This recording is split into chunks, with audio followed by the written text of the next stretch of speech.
Hello out there, my name is Felix Okeke. I am your marriage counselor and coach, and this is Marriage Without Tears channel. Have you been having some stressful time understanding one another as in-laws? Has there been a challenging situation whereby the son-in-law cannot understand his father-in-law, nor can the mother-in-law understand the daughter-in-law, and somehow the siblings-in-law don't even understand what is happening in the in-laws' home? Somehow, there's a lot of bad blood, a lot of negative energy flowing amongst in-laws. This is your time. I want you to listen attentively to this channel because quite unlike married couples who courted for a while before they got married, most people don't actually know that they were going to be in-laws. A whole lot of us woke up one morning and discovered that somebody that we considered a total stranger had become a very important part of the family as an in-law. So there is a need for us to create the necessary harmony, the necessary synergy that will cause men and women to work together in order to achieve the same purpose. What we all desire is to see our marriages fulfilled, the destiny. What we all desire is to see our in-laws also fulfill their own call as married couples. And there is a need for us to understand one another so that we can leverage on our strengths and undermine our weaknesses and begin to grow better as individuals. That is the reason for this very particular edition today. We started it last week, and I suppose this will be the concluding part. I want you to listen attentively. Once again, look at that red button by my side, click on it and get subscribed and be part of this great move. This is a channel that is dedicated entirely for married couples that want to obtain success, great success in their marriages and family life. This is where we study the art of how to run effective and effectual marriages and family lives. So be part of this very awesome channel. Now, let me start from number one. Number one, if you want to create a successful in-law relationship and you are a father-in-law or a mother-in-law, I want you to create what I call a sort of emotional and physical distancing from your son-in-law and your daughter-in-law. Distance a little bit from them. Don't always be there for them. Just give them a lot of room so that they have the opportunity to grow as individuals and as a couple, so that they have an opportunity to understand one another. They have an opportunity to study one another, to understand the values and the principles and all their beliefs and their dreams and visions. Whatever they hold sacrosanct, they have the opportunity to understand it by themselves.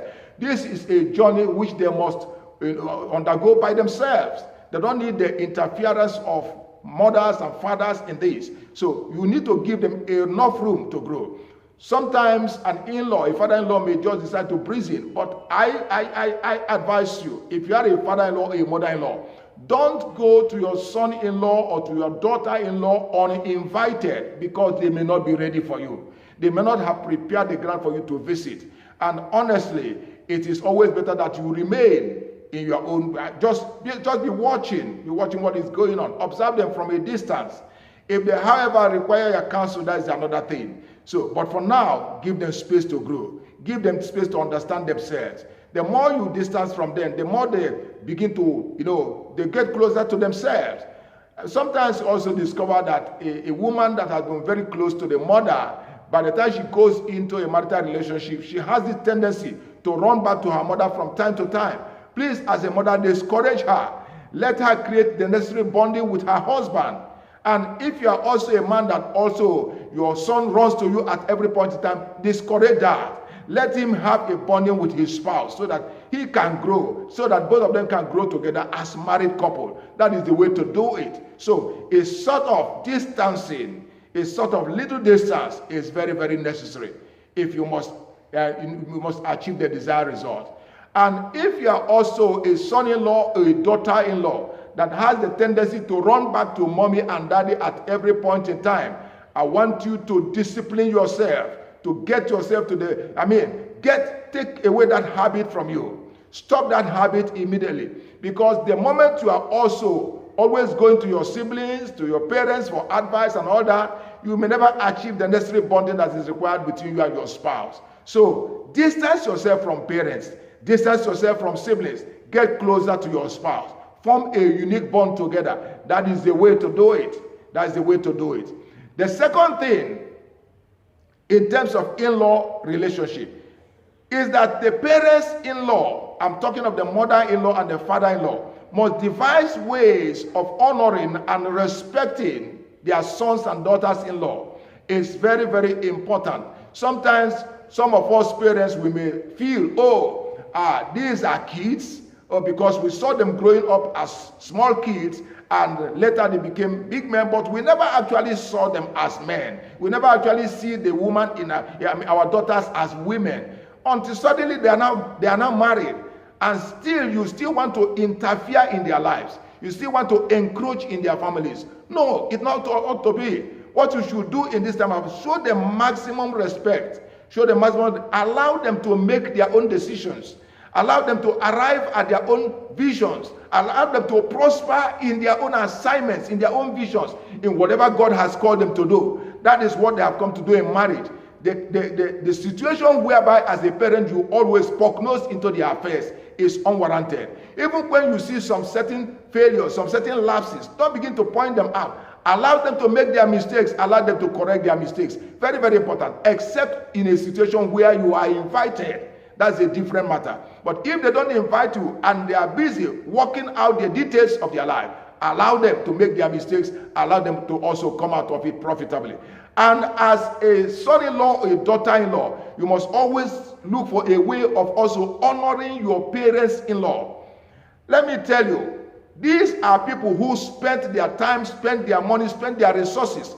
I know of parents who sold their clothes, sold their jewelries, even sold their cars to give a good education to that man whom you finally adored as a husband, to that woman whom you finally found adorable and wonderful, and you brought that person in as a wife. Somebody trained him, somebody trained her, somebody sold or somebody invested in her, somebody invested in him. So don't treat such a person like an old almanac, that immediately you get married, then you cut off the parents, you no longer attend to them, you no longer honor them. No.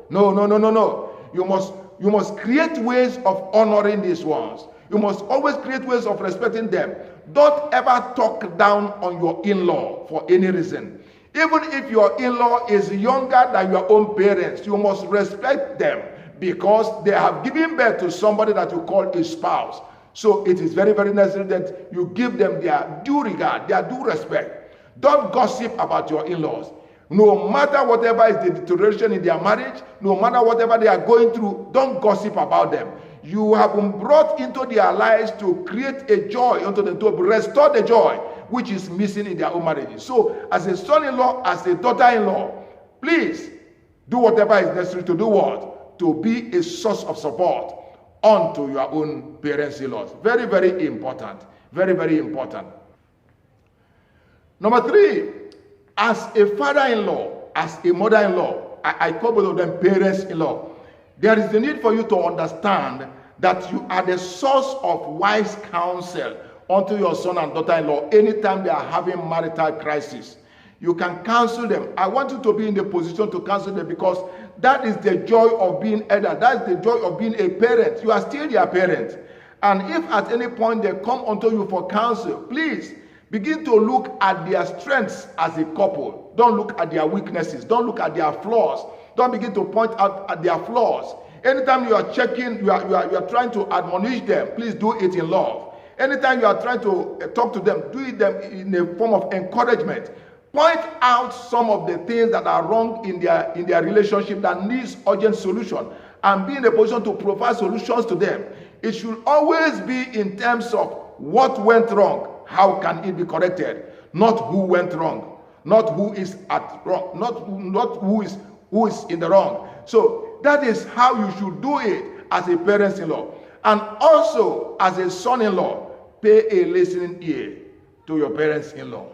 Because some of the things you are going through right now is what they had already overcome that kept them in equality relationships till now. So you may be privileged to have them wise and wonderful and kind and compassionate. Please take advantage of it. Let them be able to minister to you. Let them be able to talk to you. Let them be able to advise you. Let them be able to offer you wise counsel. And when you get home, please, as husband and wife, sit together and look at what mommy and daddy has told you. I have seen situations where quality in-laws added value to the marriage. I've seen situations whereby an in-law became the source of emotional support to his son-in-law. and to his daughter-in-law. So it happens all the time. That is what you ought to do as in-laws. The capacity to always offer wise counsel. The capacity to also listen and take wise counsel to heart and be able to achieve success in your marriage is very, very important as a couple and as in-laws. Number 4, which you must do as a son-in-law, as a daughter-in-law, find a way of honoring and celebrating your parents-in-law. Find a way of honoring and celebrating your parents-in-law. Why do I say that? This man and this woman, I'm talking of your parents-in-law, they invested their time, invested their resources, invested their energy in raising, in bringing forth and raising that man or woman that you now consider as worthy to hold as his spouse. I know of parents who sold their best jewelries. I know of parents who sold their wrappers, their clothes. I know of parents who sold their cars in order to afford school fees for their children. I know of parents who have given all that their children may attain onto a lifestyle that they never even experienced as individuals. And now that they have come of age and they are now married, and is it not worthy that somewhere along the line they should be beneficiaries of their own investments? Is it not worthy? I always shed tears when I see mother-in-law and daughter-in-law at daggers drawn. I see them and it brings tears to my eyes, especially when the daughter-in-law does not appreciate the investment of the mother-in-law into the life of her husband. Sometimes it is very unfortunate. It draws tears from my eyes. Can you sit back and check that mother-in-law and the sacrifices she has made? Can you sit back and look at that father-in-law and the sacrifices he has made? And then see a way of creating, even if it's an investment fund, into their retirement days. There's a day when they will be old and retired. Please, even if it is a month-by-month stipend into the accounts of your parents-in-laws, it's very, very important. That's how you honor them. That's how you honor them. It's very, very important. And I want you to take that to heart. And for parents-in-laws, there is also nothing stops you from honoring your children, your daughter and your son-in-law. Honor them. Create situations for them to triumph, because the moment they are growing, they are growing emotionally, physically, and spiritually. You are also growing as a parent. You derive joy from that growth. They are not only your son-in-law, but they are going to be parents of your grandsons and granddaughters. So honor them also. Very, very important. And finally, for you to create a son-in-law, a daughter-in-law, a siblings-in-law, a parents-in-law relationship, quality relationship, take advantage of times of celebration like Christmas, New Year, wedding anniversaries, birthday anniversaries, and work promotion anniversaries, any kind of anniversary, to add value, to bring a present to your in-law. Give presents to one another. Presents that are garnished in love. Presents that are garnished in joy. Give presents. I have seen people give cars. I have seen people give money. I have seen people give houses. I have seen people give clothing. I have seen people give all manner of things. And most importantly, give love and share love with one another. That is what brings a lot of joy between son-in-law and daughter-in-law, between mother-in-law and father-in-law. I can tell you that if you can follow some of the things we have mentioned here, your family will experience a whole lot of joy. And let me talk to parents out there. Please, whatever it will take you to see that marriage of your son-in-law and your daughter sustained, please do whatever is necessary. It's very, very important, because when they are succeeding, you are also succeeding.